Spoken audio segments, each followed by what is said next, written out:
വലിയൊരു cross breed ആട്. അതിൻ്റെ 3 കുട്ടികൾ, 2 മുട്ടനും ഒരു പെട. ആട് നല്ല പാലുണ്ട്. ആടിന് ഏകദേശം 2 മാസത്തോളം ചേനി അയക്കണമെന്നാണ് പറഞ്ഞത്.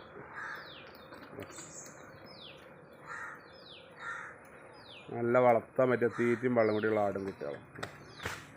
2 മാസം നോക്കിയാൽ ആയോ.